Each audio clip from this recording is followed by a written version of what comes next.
Agora, vê se você vai concordar comigo. Eu vou falar uma coisa que pode soar horrível, mas que é verdade. Uma pandemia pode ser um presente para um chefe de Estado. Sim. Né? Sim. É uma coisa horrível, vai morrer gente. Ainda mais um incompetente como ele. Agora, cara, se o Mequetrefe, como você fala, tivesse tido vergonha na cara e culhão de chegar e falar, vou enfrentar essa porra, ele tinha sido eleito no primeiro turno. Sim, eu sem acho. dúvida nenhuma. Sem Lula, com Lula, com caralho. Nenhuma. Bicho, monta uma puta de uma força-tarefa de infectologistas, bacteriologistas, médicos. Sabe como eu imaginei? Entrega na mão dos caras e fala, se viram, vocês vão resolver essa porra. Muito bem. E faz vacina, e faz o diabo. Vamos fazer uma puta campanha na televisão. Sabe como é que eu imaginei ele vestido com roupa do exército, descendo dos helicópteros militares, atendendo a população? Exatamente. Vamos agora Tava feito. Fazer hospitais de campanha. Cara, Tava feito. E não fez por quê? Assim, sabe o que eu acho que é? Esses caras muito autoritários, eles não querem que as coisas saiam da mão deles. Então, uma vez que você delega, você tem que delegar. Você não é médico. Sim. Você tem que delegar, velho. Você tem que criar uma força-tarefa, tem que botar a coisa na mão de quem entende. Eu acho que a partir do momento que se faz isso, na cabeça doentia dessas pessoas, ele está perdendo o controle da coisa. Será que é isso? Sim. Nidio, você já deve ter a infeliz experiência, já deve ter tido a infeliz experiência de se relacionar, não intimamente, mas ter algum tipo de relação com psicopatas. Eu acho que todo mundo já teve essa experiência. Tá cheio por aí, Tá cheio, né? por aí. Porque a gente liga psicopata serial killer, que estão no extremo, né? Mas tem. Exato. Mas tem. E aí, cara, eu aprendi uma coisa numa dessas minhas experiências. Não tente compreender o psicopata, porque aí é você que vai entrar na vibe dele e vai ficar pirado. A partir do momento que você identifica que o cara a pessoa é uma pessoa com psicopatia e não precisa, desculpe aqui os profissionais da saúde mental, mas não precisa de diagnóstico médico para você entender através do comportamento que a pessoa tem psicopatia ou sociopatia. Bom, então eu parto desse princípio com ele. Agora, analisando o que ele fez, né? E o que ele sempre defendeu é uma mistura de coisas muito doidas que passa por esse caminho que você falou. Eu, por exemplo, veja, a treta dele com o Mandetta, que era o ministro da Saúde. O Mandetta teve uma posição espetacular. O cara assumiu a problemática, fazia como deve ser feito em qualquer pandemia ou algo parecido. Informe diário para a população. Ele fazia ao vivo, né, dando as informações, quantas pessoas infectadas e etc. E tal. Isso, com certeza, melindrou o inominável. Porque ele não tinha essa capacidade oratória, inclusive, para fazer isso. Porque ele não junta Lé com Cré. Quando ele está muito, muito medicado, como ele estava esses dias agora, ele falou: o Lula podia dar aí, né, uma anistia para o povo do 8 de janeiro, né, e tal. Enfim. Mas ele normalmente não junta Lé com Cré. Ele tem uma dificuldade enorme na oratória. Não, coisa cognitiva. Cognitiva, exato. Então, assim, eu acho que esse é um ponto, dele olhar o Mandetta e falar, porra, peraí. E aí tem um outro detalhe, que é o seguinte: o Trump começou isso nos Estados Unidos. E ele, esse é outro. E ele ama o Trump. Ele idolatra, né? Ele idolatra, e eu digo que ele ama porque ele falou isso. Né? Eu não sei se você é um profissional da área, mas tem uma dublagem lá, que fizeram uma leitura labial ou algo assim, que ele fala I love you pro Trump, o Trump passando, mas enfim. Então tem esse componente, que é a figura do Trump, que começou antes que ele. Ele começou dizendo, não, isso não existe. Tá. Depois ele virou, né? Depois o Trump virou, né? Depois o Trump virou, e ele não. Né? Mas eu acho que tem esse componente também.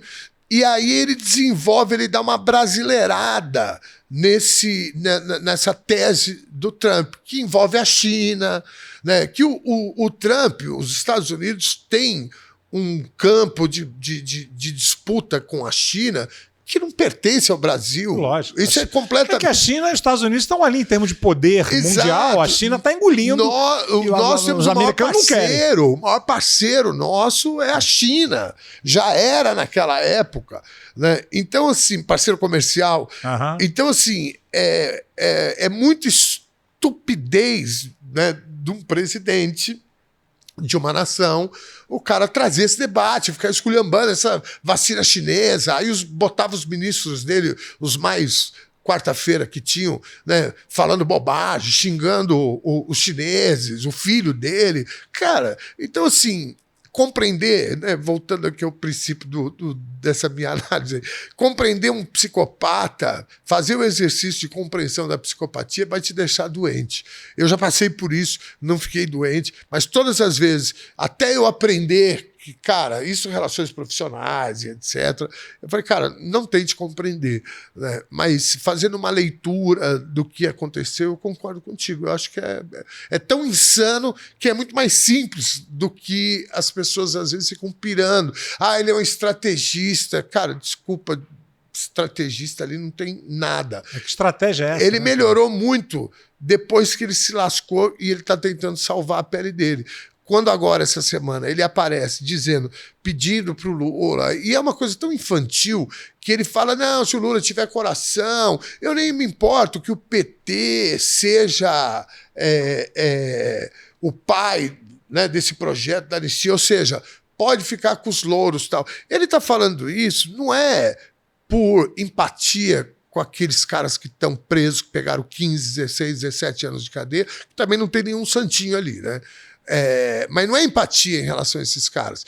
Ele está querendo criar um precedente que, quando for a vez dele... É para ele. É para ele. É para ele. Pensando nele. É para ele. Então, assim... mas pelo menos você está vendo que o cara está pensando um pouco.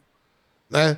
Porque na época... Se ele tivesse pensado um pouco, ele teria feito isso que você falou e teria sido eleito, aliás, reeleito. Mas com toda certeza. Mudaria a Constituição, iria estender o mandato dele e teria apoio popular, que é o mais louco de tudo. E estava arriscado dar o golpe, né? Exato. Agora, só fico pensando no 8 de janeiro se fosse o contrário. Nossa Senhora. Se fosse o contrário. No governo dele viesse o MST invadisse aquela porra e quebrasse tudo, se iam ter essa postura de... Agora, porra, a gente tá falando aqui, cara, estamos aqui 1h10 só falando de política, o que é muito bom, traz um mote diferente aqui pro... Tudo é política. Né? Exatamente. E isso que eu vou chegar, isso que eu queria chegar. Você é cantor. Sim. Apesar dessa voz que você tem aí, não consigo imaginar você cantando. Uau! Obviamente você teve influência do seu exílio, da sua tudo que a gente faz, a gente traz a nossa história de vida, né? E me confirma que quando você começou, teve esse viés, Sim, o exílio, Niso, é uma coisa muito fora da curva do que as pessoas imaginam. Então, você imagina, você está longe do teu país, no meu caso, eu já nem conheci o Brasil, né? Eu saí pequeno daqui.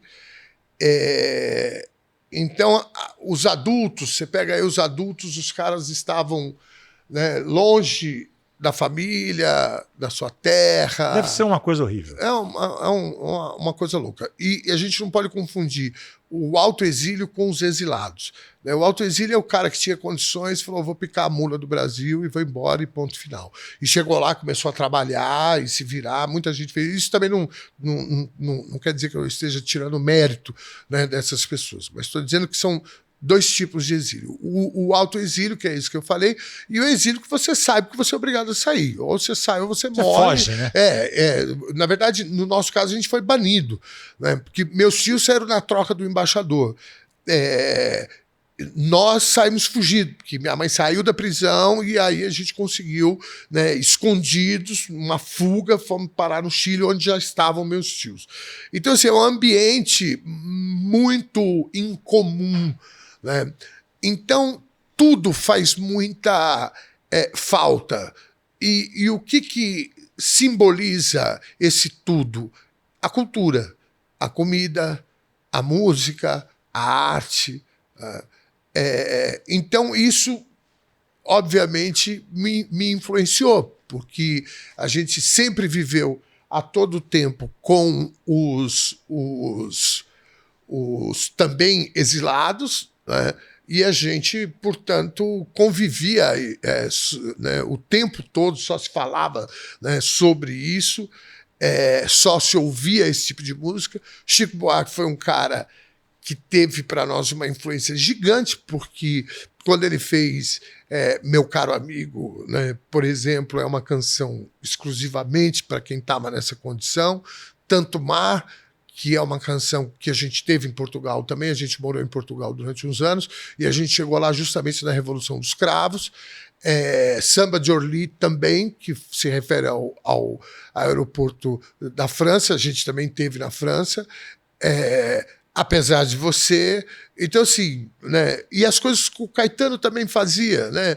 Então, não tem como dizer que esses caras e a música, fundamentalmente, não teve influência, não só em mim, mas em todas as outras pessoas que estavam lá. Na verdade, a gente fala, sem a arte a gente não viveria.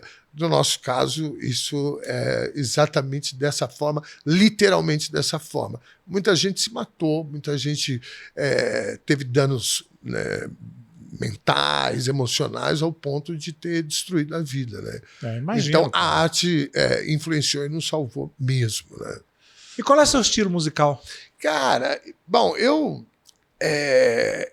agora eu estou com um espetáculo que está suspenso, obviamente, por conta do projeto da TVT, mas eu lancei ele em março do ano passado e eu fiz São Paulo, Floripa, Belo Horizonte, Rio, interior de São Paulo, outra grande de Porto Alegre, que é o Canções da Resistência. Eu fiz num formato piano e voz, porque como a gente abriu terreno para outros estados, eu tive que diminuir a estrutura para a gente poder viabilizar, senão a questão econômica você não consegue. E a gente fez, então, com piano e voz, que é um resgate dessas músicas do período da ditadura militar, que eu faço em ordem cronológica e com textos no meio, onde eu vou contando um pouco da história que eu contei aqui para você, né? Talvez com mais detalhes e etc. Eu recebi o convite da TVT, aliás, quero te agradecer aqui pela tua presença ilustre lá, arrebentou a boca do balão. Obrigado. Você não tem noção. Conversa sem curva. Conversa, né? Sem curva. E aí, por conta desse projeto, que é um projeto muito interessante, em todos os aspectos, inclusive na política, na minha carreira, eu acabei tirando. Eu tinha uma apresentação em Florianópolis agora em outubro, e aí eu falei, cara, vamos segurar essa onda. Agora, falar de estilo, aí dentro disso daí tem tudo, né? Porque aí você tem samba, você tem MPB nesse espetáculo, né? A gente reharmonizou as canções para sair um pouco daquela coisa de violão e voz, né? Eu brinco com o pessoal da esquerda, você vai fazer um evento, tá sempre o cara lá de eu tenho tantos irmãos. Porra, que saco. Né? Porra, ninguém aguenta. Ninguém aguenta, né? Eu reclamava com os caras. Eu recebia muito convite, os caras, dá pra você fazer? Eu falava, não, eu não faço mais isso não, cara. Quer fazer, vamos fazer direito. Já passou dessa fase, né? Vamos fazer direito. Aí vamos, né, põe banda. Então eu fiz com piano, né? Então tem o Leandro Neri, que é um pianista maravilhoso, que me acompanha. E aí a gente deu uma mexida, algumas coisas a gente deixou um pouco mais com a minha cara. Eu tenho essa voz meio com esse drive que não me abandona, né? Que é uma voz rouca, isso remete um pouco ao blues, né? Eu sou filho de negros, né? Minha mãe é negra, né? Minha avó, família materna inteira. Então a gente leva um pouco para esse lado, mas também sem descaracterizar, porque assim, esse espetáculo ele sobretudo brasileiro, né? Então não dá para brincar muito com essa coisa de você pegar um todas as músicas que tem lá, sei lá, 80% delas são sambas e você transformar isso em blues, né? Então, aí perde muita característica. Algumas coisas, inclusive, a gente estava executando no nosso formato e a plateia cantando em outro. E aí falaram, vamos ficar brigando com a plateia, né? Vamos acompanhar a plateia a partir de agora. Então, mas o que eu gosto mesmo é a música preta, né? E eu tenho uma queda muito grande, que talvez você também tenha, por uma questão de geração, que é com o rock nacional dos anos 80. Sim. Né? Eu acho, inclusive, que esse pessoal teve um papel importante na redemocratização do país, sabe? Com certeza. Aliás, eu já produzi um espetáculo que se chamava Soul Rock Brazuca, que conta um pouco dessa história, né? Da importância dos artistas e bandas dos anos 80 no período de redemocratização. A gente saía da ditadura militar, né, vinha a nossa geração, né, querendo, né, liberdade. Então foi uma coisa meio Woodstock para nós, né, New Wave, com roupas coloridas. E a Blitz que abriu esse caminho todo, né, Sim. que vem lá do Asdrubal, trouxe o trombone. Então esse pessoal tem um papel importante também na minha formação e também na questão orgânica, que é o gosto, né, de você ouvir isso e canções que nos marcaram tanto, né? Então, a minha onda musical é mais ou menos por aí, querido. Tu é um subversivo do caralho, né? Não tem como ser diferente. Desgraçado. Assim como você é um humorista do caralho. Obrigado. Porque não tem como. Cara, você nasceu, né, você é da dinastia do Chico Anísio. Você, né, e lá no Conversa Sem Curva, você me falou isso, né?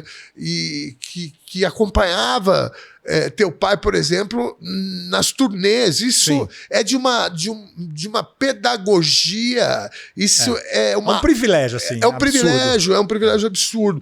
E assim como eu, né, nessa questão política, eu convivi com grandes pensadores da política, grandes intelectuais. Aliás, amanhã eu vou entrevistar um deles no Conversa Sem Curva, que é o Frei Beto, né, que é um cara monstruoso. Né? Bom, como aqui é gravado quinta-feira... Não, ele vai só no domingo. Vai só no domingo? O episódio que eu vou gravar com ele amanhã... Domingo agora? Vai domingo agora. Então foi ontem. Boa. Tô tentando aqui fazer... Boa. Mas é só ir lá. Você tá mais com mais experiência do que eu com isso, porque eu ainda fico, cara, amanhã... Porque hoje é segunda.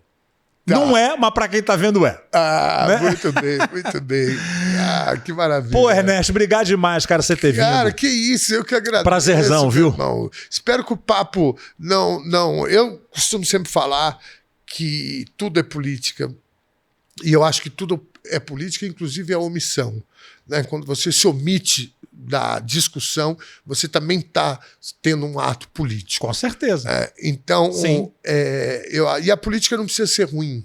A política, apesar, né, da classe política ter perdido crédito, e não foi à toa também, mas a política é uma arte muito importante. Para mim, é a única ferramenta efetiva de transformação da sociedade. E, de novo, a política não é só a política partidária. Né? A política é o que você pensa, o que você fala, com quem você convive, o que você come, o que você fuma, com quem você fica. E, como diz Guimarães Rosa, é junto dos bons que a gente fica melhor. E eu estou feliz de estar aqui contigo. Prazer, e honrado meu.